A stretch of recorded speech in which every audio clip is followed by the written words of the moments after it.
poder acontecer é irmos a algum lado e sentimos que o espaço não é acolhedor, mas aqui fomos tão bem recebidos e queríamos agradecer-vos pelo vosso cuidado, pela paciência para connosco. Nós tentamos fazer o nosso melhor.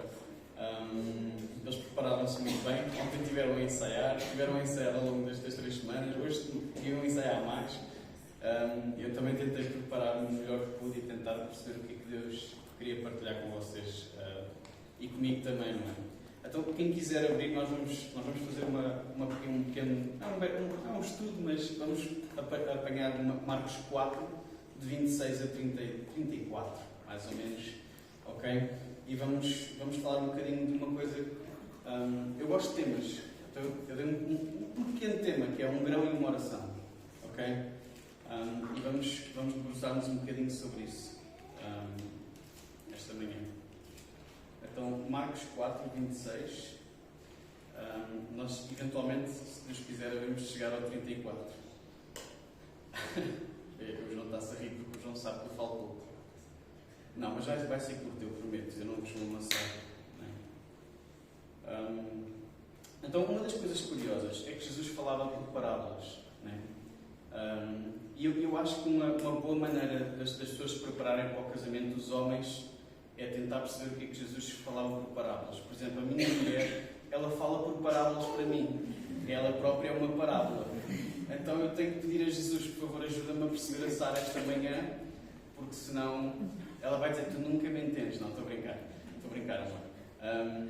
Mas as parábolas são um ótimo exemplo em como Jesus quer explicar-nos, mas nem sempre nos pode dizer tudo logo, não é? Nós temos que ouvir e depois, ok, Deus, agora explica-me o que é que isto quer dizer. Então eu vou ler, ok? Marcos 4, 26. É a Bíblia para todos, espero que gostem. Eu gosto muito. Ok. Então, a semente que cresce. Jesus disse ainda, o reino de Deus é como um homem que lança a semente à terra. Ok, está bem, penso. Vou esperar um bocadinho, desculpa.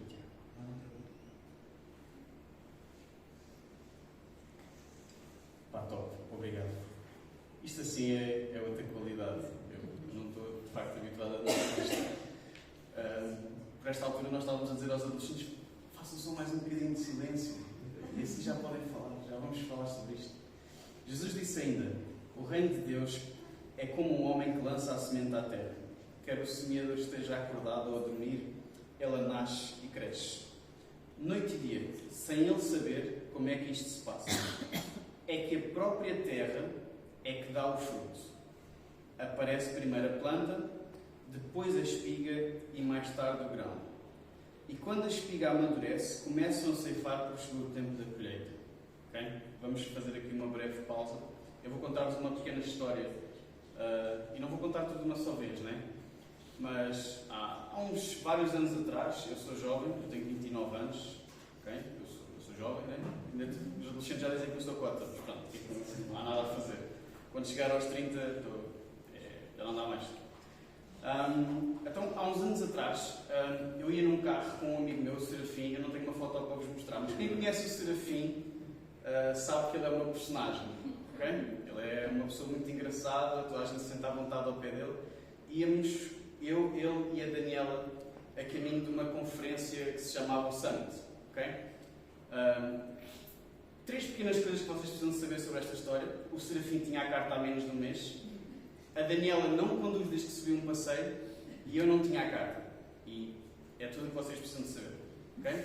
Para além disto, o Serafim, qualquer subida acima dos 7 graus, é dar a volta. É preferível ir dar a volta. Ou seja, em Lisboa ele provavelmente iria primeiro, se calhar, a Coimbra e depois desceria tudo cá para baixo. Né? Do que ir a Lisboa e subir até... Então isto é tudo o que precisam de saber sobre esta história. Então nós estamos a caminho pela IC19. Aquilo era no Cacém. Para quem conhece a IC19, há uma zona do Cacém, João, estás lembrado, né? Que tu sobes e aquilo faz assim uma curva, né? Mas tens uma subida assim, pá, não é muito íngreme, mas para o Serafim era demais. Então o que acontece? Nós vamos e o Serafim dá uma margem para aí de uns 40 metros. Já temos carros a apitar atrás, mas ele dá a margem e ele diz, ok, agora vou arrancar. Ainda estávamos em terreno plano. Né? E assim que ele arranca, ele sobe 20 metros e os carros param. Então ele continua a subir devagar, devagar, até que o carro vai abaixo. Okay? E vamos parar aqui a história. vamos parar aqui, vocês podem perceber o que é que vai se passar a seguir. Ok? Isto é um sábado, hora de ponta, nós estamos a sair às 9h30 da manhã, é mais ou menos a hora que está mais trânsito ali, 9h30, 10. E então nós paramos ali o carro. Vamos voltar à passagem, né? E eu vou reler só mais uma vez aqui um versículo que diz: é como um homem que lança a semente à terra, quer ele esteja acordado ou a dormir, ela nasce e cresce noite e dia, sem ele saber como é que isto se passa. É que a própria terra dá o fruto. Ok? Então, uma das coisas que de facto é interessantes é que Deus, quando fala do reino de Deus, ele não é nada óbvio. Né? Nós lemos isto e nós pensamos, ok, pá, excelente história, mas mais à frente nós depois vamos ler que Jesus falava ao povo por parábolas dentro do que eles podiam entender, mas aos discípulos explicava tudo no privado. Okay? Isto está lá no versículo 34. Então, uma das coisas que eu acho que é mais fascinante neste tipo de histórias que Jesus falava é que o reino de Deus é intrigante. É algo que fascinava as pessoas. O próprio Jesus era muito atraente pela maneira como ele contava as histórias. Então, podem ter muitas explicações. Nós podemos dizer várias coisas sobre o reino de Deus. Quem é que aqui quer tentar arriscar uma? Eu faço isto nos adolescentes, vamos ver se funciona aqui. Eles adoram falar. Agora não temos o que falava mais, que é o Kiko, subiu para os jovens. Mas alguém quer arriscar? O que é que acham que é o reino de Deus? Alguém se lembra de outra parábola? O reino de Deus. Diana, queres arriscar? Vai, tu és boa, tu bates bem. Não? Acreditar em Deus? Ok? Reino de Deus, acreditar em Deus. Ok? Vamos pegar por aí. Mais coisas. O reino de Deus é o quê? É se calhar o visível e o invisível. Há coisas que nós podemos ver que é o reino de Deus em movimento, talvez a igreja. Podemos dizer que a igreja é se calhar uma extensão do reino de Deus. Podemos dizer que também há partes que são invisíveis. Né? Nós podemos dizer várias coisas sobre o reino de Deus. E Jesus diz várias. Né? É como uma pessoa que encontra a moeda. Há várias histórias que Jesus conta que é o que é o reino de Deus. Né? Mas uma das coisas que eu acho que é mais interessante é esta pequena frase que remete para aquilo que eu acho que é a base do reino de Deus. Alguém quer arriscar? Não vamos. Está toda a gente com medo de errar, né? A escola deixou marcas. Posso participar nisso. Força! Porque normalmente, quando nós fazemos os devocionais com os nossos filhos, nós temos que explicar tudo por palavras muito, muito simples para que eles possam entender o que é que são estas coisas, não é? E então, já estou a gostar da resposta. Aí estou muito perto, desculpa. Já estou a gostar.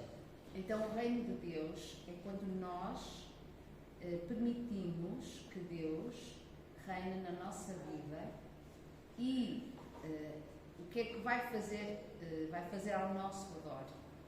Vai fazer mudanças, ou seja, vai transformar a nossa vida e a vida dos outros. Portanto, isto é o reino de Deus. Pronto, malta, foi bom, obrigado. Depois convidem-nos outra. Não, estou a brincar, mas podemos cortar esta parte e está feita. Ok? Ou seja, o reino de Deus de facto é feito disto, é explicar de maneira simples. Há uma coisa muito importante que eu acho que tu disseste que às vezes a gente perde, que é a palavra, né? Porque o verbo estava com Deus e o verbo era Deus e Deus disse haja luz. Ou seja, sempre que há um movimento e há um mover do reino de Deus, ou de uma expansão, ou o que for, há a palavra, há a comunicação. Ou seja, sem comunicação não há reino. Vamos ver Babel. Babel é um excelente exemplo. Quando há comunicação, ergue-se um reino, divide-se as línguas e tudo se espalha. Né? Então, na base de tudo isso está a oração. Eu vou só dar aqui uma parte mais de etimologia, ok? E vamos avançar isto rápido. Isto é a parte que os adolescentes mais adoram, é quando a gente diz a origem das palavras. Ok? Então, nós temos aqui eu fui buscar uma fonte fidedigna a explicação. Então, no latim, orar vem de ora, que significa só falar, de maneira muito simples, falar. Mas no hebraico, oração e orar têm conotações muito diferentes. Ok? Então, oração no hebraico significa tefilá, que vem de palel, que significa julgar, pensar, querer rogar. E orar é algo muito diferente. Orar significa julgar-se a si mesmo. Ok? Então, no final de contas, o reino de Deus está baseado nestas coisas, num ato de comunicação. Ok? Quando Deus fala connosco, o reino de Deus está a crescer em nós. E vamos voltar à passagem para eu tentar explicar um bocadinho aquilo que Jesus quer explicar aqui também através desta passagem, que é: o semeador vai e semeia. Quando nós oramos, nós muitas vezes não sabemos o que Deus vai fazer com aquilo. Quer a gente durma, quer a gente esteja acordado, a nossa oração está lá, aos pés de Jesus. Né? E uma das coisas muito interessantes é que o semeador, a parábola não diz, e o semeador foi lá e fez a semente crescer. Não é a nossa oração que vai fazer, não somos nós que depois de orarmos vamos fazer a oração produzir efeito. É de facto a terra fértil, que é Deus que produz a própria fruta. E depois, mais à frente no versículo, diz que o semeador, quando está pronto, vai colher. Né? Agora, isto levanta alguns problemas. Para mim, levanta alguns problemas. Coisas que eu perguntei automaticamente a Deus. Ok, então quer dizer que, basicamente, ninguém consegue explicar isto. Então, porquê que Deus às vezes faz crescer um braço onde antes não havia nada? Como é que Deus fala provisões e sonhos e a outros faz silêncio total? Porquê que Deus cura uns e não cura outros? Isto são perguntas para as quais eu não tenho resposta. E acho que a maioria de nós, se tiverem, por favor, a seguir, venham-me dizer, eu preciso de saber. Mas a Bíblia alerta-nos para isto. Diz: quer o semeador esteja acordado ao dormir, ela nasce e cresce, noite e dia, sem não saber como isto se passa. É a própria terra que dá o fruto. E nós temos vários tipos de sementes, quase tantas como tipos de orações. Orações de graça, orações de arrependimento, orações de confissão. Eu não estávamos a falar sobre isto. Né? Mas isto é uma das coisas que a Juliana de Norwich, ela é relatada como a primeira anacoreta. A anacoreta é a primeira mulher que escreveu um texto e era uma pessoa que basicamente se refugiava. Não era bem um eremita, mas vamos dizer que era uma pessoa que se refugiava e meditava e passava tempo em oração durante a sua vida. Okay? Ela viveu durante a fase da peste negra, acho que é em 1313, não tenho a certeza, acho que era em 1313 ou em 1350 e qualquer coisa. E ela diz isto, a respeito da oração: e tudo isto repentinamente o Senhor trouxe à minha mente. Mostrou-me estas palavras e disse: eu sou o teu solo, ou a terra da tua súplica. Primeiro é a minha vontade que a tenhas, logo a seguir faço-te querê-la e depois faço-te suplicá-la e então a suplicas. Ou, noutras palavras, primeiro sou o solo ou a terra da tua oração. Primeiro é a minha vontade que a tenhas, depois faço-te desejar orar e depois faço-te orar e então oras. Como então não farias as tuas orações? E às vezes nós temos tendência a complicar. Vamos voltar à história rapidamente do Serafim. Eu estou no carro, mas eu não conduzo, e a Daniela, desde que se viu um passeio, também não. Ok, e o que é que acontece? Nós paramos, a faixa é larga o suficiente para os carros passarem. Entretanto, o Serafim já deixou o carro ir abaixo 13 vezes. Ok? Percebam, isto foi uma situação que até hoje nós brincamos. Ele agora já conduz e já sobe ruas, graças a Deus, porque a casa dele está numa rua que sobe gigante. Ainda bem. Ele teve um estágio também, penso eu. E então nós estamos parados e passam 5 minutos, e ali perto dos 10 minutos, de repente, param de passar carros ao nosso lado. E começamos a ouvir buzinas atrás de nós. Até aí, ocasionalmente buzinava, uma pessoa a dizer: sai da frente, animal. Pronto, o normal, né? Das estradas portuguesas. E ao fazermos isto, olhamos para trás e eis que está um caminhão gigante atrás. Ok? E às vezes nós temos este problema, que é: nós vemos pessoas a passar por nós enquanto nós estamos numa fase da nossa vida, os carros a passar, e nós sentimos uma obrigação de nos compararmos. E eu sinto que às vezes o reino de Deus e a oração podemos cair neste erro. Alguns de nós muitas vezes queremos passar automaticamente para sermos quase guerreiros da oração. Ou queremos ter uma vida já completamente estável e Deus realmente a produzir tudo, já estamos na altura da colheita, né? E Deus muitas vezes não permite que isto aconteça desta maneira, né? Deus de facto faz com que nós, quer estejamos acordados ao dormir, as nossas orações vão a Ele e não se vê nada a aparecer. Então, a oração é uma coisa muito simples. O pai da Mariana fala muitas vezes sobre isto, que é, pá, não sabes por onde começar, e a gente diz isto aos adolescentes, faz o 10-10. 10-10 é horas 10 minutos, lês a Bíblia 10 minutos. Ou então começa horas 5 minutos, lê a Bíblia 5 minutos. Né? E vamos avançar mais um bocadinho no texto da Bíblia. Okay? E logo a seguir, Jesus faz outra metáfora que também está ligada a esta e dá mais uma resposta a mais uma pergunta.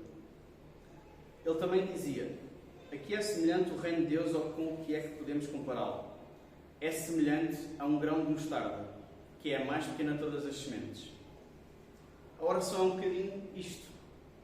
Muitas vezes ninguém vê, não se sabe o que é que está a acontecer, mas depois de semeada cresce até se tornar uma das maiores plantas, com ramos tão grandes que os pássaros fazem ninho à sua sombra. Ou seja, uma pessoa que acaba por ter uma vida de oração, faz o que estava a dizer e muito bem. Eventualmente a nossa oração serve de abrigo às pessoas que vêm. As nossas orações produzem sombra na vida das pessoas, sem elas saberem. O pássaro quando vem pousa, mas ele não dá valor à árvore, ele dá valor à sombra. Então, ter uma vida de oração muitas vezes exige que nós damos sombra, mas as pessoas estão felizes com aquilo que nós oramos por eles e o que eles receberam e não com aquilo que nós somos. Né? Então, uma primeira lição da história do Serafim, e se calhar disto é: não te compares. Semeia como estás a semear, tens o teu caminho, tu não sabes quando é que vais ceifar. Então fica plantado. Semeia, o teu grão de mostarda pode ser pequenino, a tua oração podes achar que não é muito bonita, não é a árvore mais vistosa à primeira vista, mas Deus está a fazer crescer algo dentro de ti. E dentro de ti tu vais ser alguém que traz o reino de Deus à vida das outras pessoas e traz sombra à vida das outras pessoas. Ok?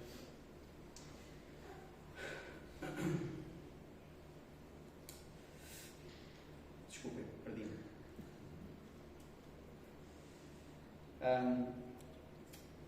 Então a tendência natural que nós temos é obedecer a um conjunto de regras. Se eu orar 10 minutos, ou se eu ler a Bíblia 20 minutos, ou se eu for à igreja e estiver no louvor, por exemplo, ou se eu falar muito bem, ou se eu for alguém que decora muitos versículos, ou se eu for alguém que sou muito bom. E a Bíblia de facto alerta-nos para estas coisas.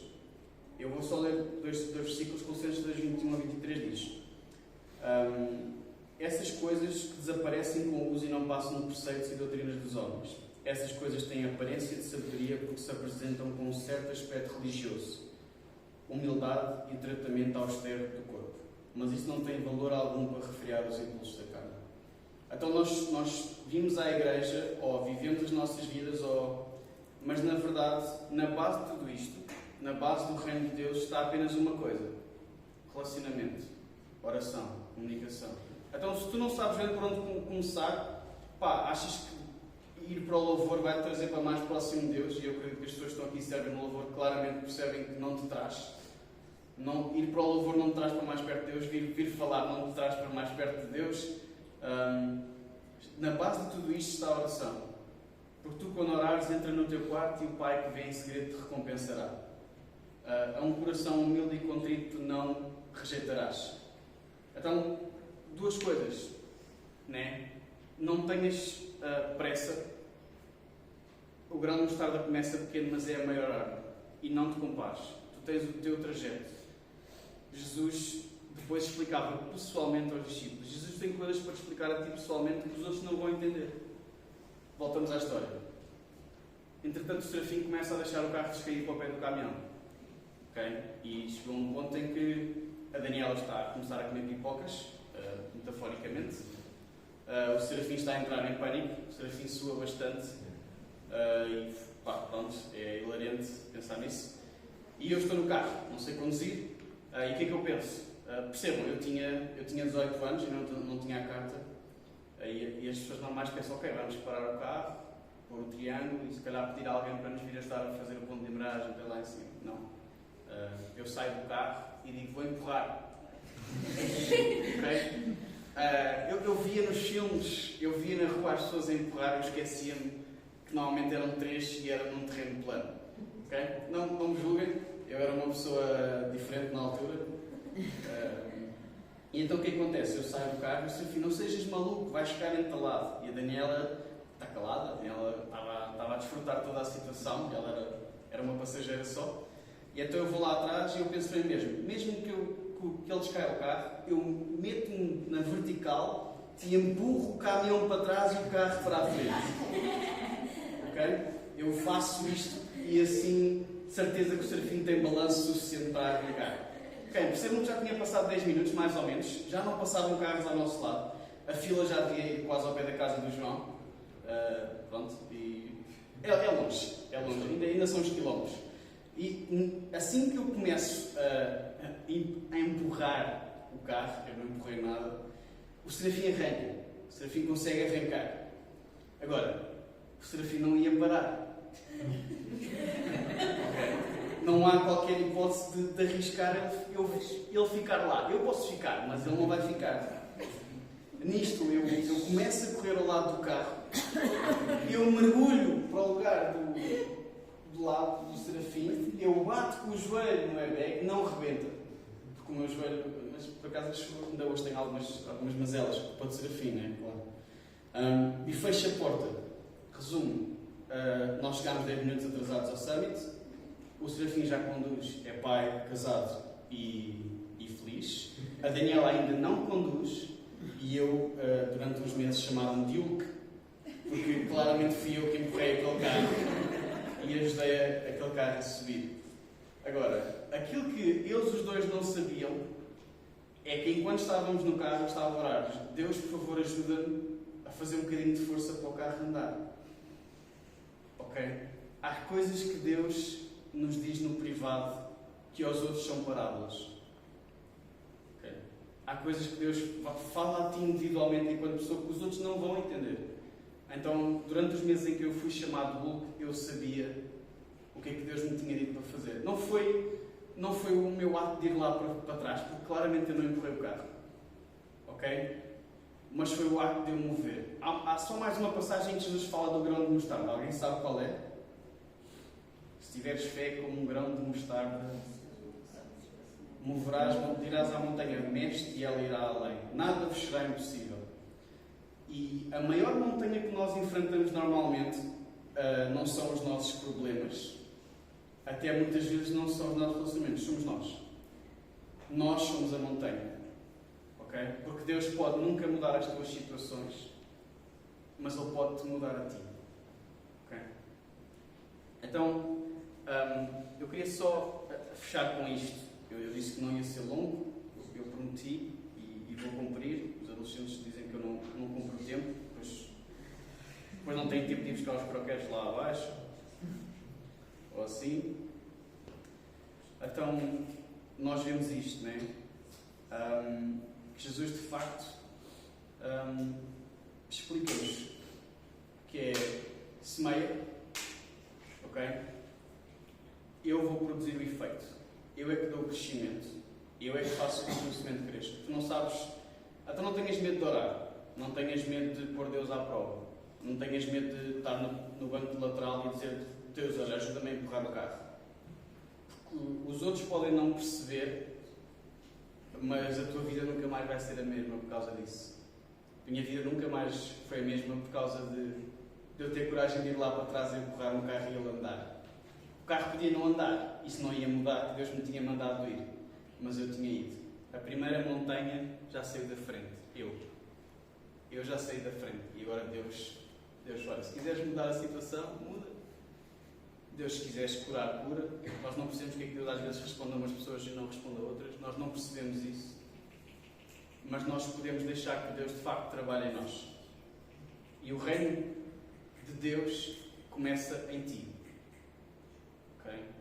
O grão de mostarda, que é a cruz de Cristo, está em ti. A árvore, na verdade, é Jesus. Tu és um pássaro. Tu és o pássaro desta parábola. Nós muitas vezes queremos ser a árvore que dá sombra aos outros. Queremos ser a pessoa que, dentro do jardim que Deus preparou, nós somos a árvore mais vistosa. Mas a árvore mais vistosa é Jesus. Né? Abriga-te na sombra dele. Epá, e se Deus permitir, ser também uma árvore e um refúgio para os outros. Mas não tenhas pressa de ser a maior. Não tenhas vontade de ser aquele que dá mais nas vistas. Né? Porque o reino de Deus, de facto, é feito de uma pessoa que, primeiro, o amor dela é pela obediência a Cristo e depois é pelo amor ao próximo. Porque 2 mandamentos vos deixo. Amai a Deus com todo o vosso coração, todo o vosso entendimento, toda a vossa sabedoria e com tudo o que vocês têm, e amai o próximo como a vocês mesmos. Okay? Nisto está resumida toda a lei. Ou seja, ir à igreja é muito bom. Percebam que, quando eu digo isto aos adolescentes, eles claramente parecem que têm carta branca para dizer à mãe não vai à igreja, que isso não me faz de mim cristão. E não é isso que eu estou a dizer. Não é de todo isso que eu estou a dizer. O que eu estou a dizer é: começa pelo aquilo que muda a tua vida e não tentes cair numa parte de lei, em que se eu for à igreja então logo eu sou bom. Não, quando tu te relacionas com Deus, Deus faz crescer dentro de ti o reino de Deus. Quando nós oramos, seja pelos outros ou por nós, Deus já está a trabalhar em nós. Okay? Então, para quem é o reino de Deus? Para nós, também, algo cresce dentro de nós. Mas quando foi a última vez que andaste pelo shopping ou pelo supermercado e te perguntaste: Deus, e se falasses a estas pessoas? Quando foi a última vez que conduziste pelo teu bairro ou entraste no teu prédio e perguntaste: Deus, estão aqui pelo menos 50 pessoas. E se tu tocasses nestes? E quando foi a última vez que tu deitaste e oraste: Deus, e se eu me render? Vou ler 2 frases de um livro que eu gosto muito, Celebração da Disciplina. Muito bom, recomendo vivamente. E ele diz: oh, Mateus, foi a minha mulher, viram? Ali que é a minha madrinha, talvez Jesus, o meu padrinho também. E o Mateus é a nossa filhada. Tive que apresentar, coitado, ele está a sofrer, está a não ouvir falar. Ele diz: de facto, se verdadeiramente amarmos as pessoas, desejaremos para elas bem mais do que podemos dar. E isso nos levará à oração. E a coragem de orar por alguém indica em geral a existência de fé suficiente. Quase sempre o que temos é falta de compaixão, não de fé. Então que Jesus nos ajude a estar perto dele, a sermos humildes como um grão de mostarda e a esperar que de facto ele possa produzir o fruto. Não tenham medo, não se comparem e deixem que Deus haja através de vocês. Nós fizemos um pequeno discorrimento desta passagem. Okay? Há muito mais a espremer. João diz muito bem que, de facto, todas as coisas que Jesus disse fossem escritas num livro as poderia conter. Né? A parte especial disto tudo é o que eu vos disse, Jesus disse-me a mim. E Jesus tem alguma coisa para vos dizer a vocês se lerem esta passagem ou outra hoje. Porque, de facto, Jesus é algo especial. É algo especial. Eu não sei explicar.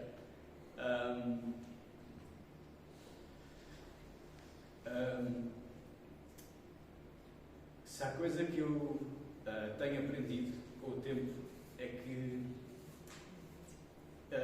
por muito que a minha mãe ou o meu pai me ame ou a Sara, ninguém se pode comparar a Jesus. Ninguém. Ele de facto é alguém que tem tanta coisa para nos dizer. Então a minha visão de Jesus, e eu encorajo-vos a usarem a vossa imaginação, porque eu acredito que Deus usou a imaginação na criação. Deus usou a imaginação quando criou cada um de nós. Encorajo-vos a imaginarem aquilo que faz mais sentido quando imaginam Deus Pai, ou Jesus. Para mim, é Jesus sentado debaixo de uma árvore. Eu tenho 4 anos, eu corro e sento-me ao colo dele. Ele deu-me uma história. E brincamos juntos. E eu penso que no céu, eu gostava disto. Gostava de jogar um bocadinho à bola com Jesus, ser um bocadinho melhor, pelo menos o futebol no tempo dele, penso eu. Mas eu penso que, de facto, Jesus é alguém que eu quero estar sempre debaixo da árvore, perto dele. Podemos fechar com uma oração. Antes disto, uma coisa que nós fizemos de adolescentes, alguém tem alguma pergunta? Algo que eu não tenha explicado bem ou dito mal? Querem acrescentar alguma coisa? Não? Se alguém quiser partilhar alguma história, também. Então, posso orar? E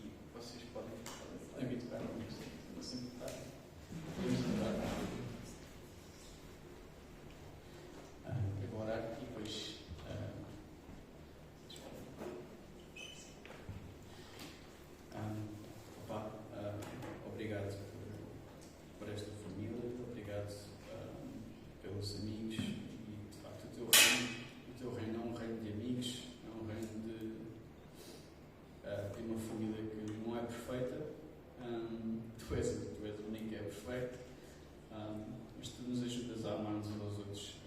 Ajuda-nos assim como a Matilde e a Mariana disseram, de facto, a orarmos uns pelos outros, para que tu nos ajudes, para que tu nos chares, ajuda-nos Pai, a termos a coragem, Pai, de chegar ao pé de alguém e dizer que o amamos, ou dizer se ele precisa de alguma coisa, ou dizer que não estamos bem. O teu reino é um reino que cura, é um reino que cresce de dentro para fora. Pai, nós somos gratos pelo teu amor, Jesus, nós somos o que somos e pela tua graça, por causa da tua cruz. E ajuda-nos a andar de maneira simples, para que tu nos possas usar e também para que nós possamos estar diante de ti de joelhos, com o coração rendido, Pai. Ajuda-nos durante o dia de hoje, com quem não estivermos, só o resto desta semana, quem tem testes de português, e ajuda também cada um de nós durante o nosso trabalho, nossa família. Pedimos isto em nome de Jesus, Pai. Amém.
Nascer